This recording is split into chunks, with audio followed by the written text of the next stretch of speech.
Assalamualaikum warahmatullahi wabarakatuh. Perkenalkan, nama saya Sandra Gita. Saya dari kelas M1 NIM 221041769. Baik, di sini saya akan menjelaskan sedikit tentang manajemen operasional. Manajemen operasional merupakan bentuk pengelolaan menyeluruh dan optimal pada faktor produksi yang bisa dijadikan produk berupa barang ataupun jasa yang siap diperdagangkan. Nah, kira-kira sebelum menghasilkan suatu barang, apa saja sih yang dibutuhkan perusahaan? Nah, yang dibutuhkan perusahaan adalah untuk membutuhkan input, proses, dan output.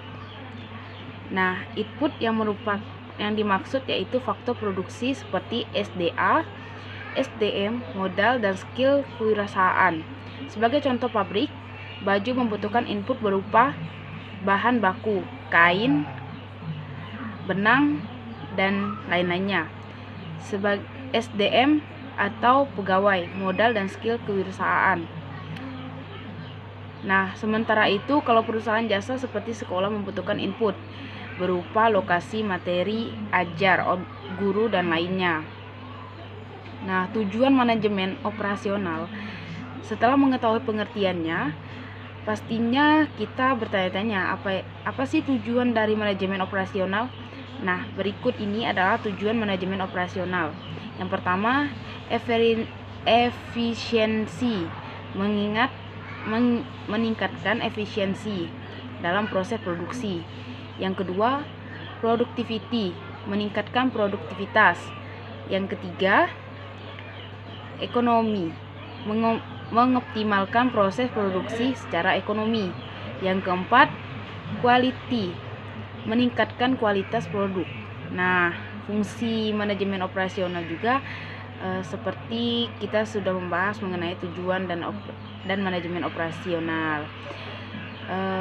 Baik, caranya yakni dengan melakukan fungsi-fungsi manajemen operasional sebagai berikut. Yang pertama, perencanaan produksi. Salah satu fungsi manajemen operasional yakni melakukan perencanaan produksi. Di bagian ini kita melakukan perencanaan terhadap output dan input. Yang kedua, pengorganisasian produksi. Di dalam fungsi pengorganisasi produksi, hal yang perlu diurus yaitu cara kerja seperti metode dan teknik kerja seperti apa yang diperlukan. Yang ketiga, penelahaan proses. Nah, fungsi manajemen operasional selanjutnya yakni penelahaan proses. Misalnya ketika barang sedang diproduksi, dilakukan kegiatan analisis atau penelahaan. Contohnya, kita punya pabrik sepatu dan dapat pesanan untuk menambah perekat. Nah, dengan dilakukan penelaahan atau analisis, ini akan berguna buat kita dalam memproses informasi untuk mengambil keputusan seperti perlu atau tidaknya pesan tersebut diteruskan. Yang seterusnya, pegawai produksi. Pegawai produksi, fungsi manajemen operasional. Yang terakhir yakni pengawasan produksi. Tujuannya agar kegiatan terlaksanakan sesuai yang direncanakan. Nah, di sini juga ada ruang lingkup manajemen operasional. Yang pertama, perencanaan sistem produksi. Perencanaan sistem produksi. Salah satu ruang lingkup manajemen operasional yakni perencanaan sistem produksi. Tujuan dilakukannya perencanaan adalah untuk menghasilkan barang atau jasa sesuai dengan kebutuhan konsumen. Yang kedua, pengendalian produksi. Ruang lingkup selanjutnya yakni pengendalian produksi. Tujuannya untuk memaksimalkan keuntungan yang bisa diperoleh perusahaan dengan cara mengurangi kesalahan-kesalahan. Yang ketiga, sistem informasi produk.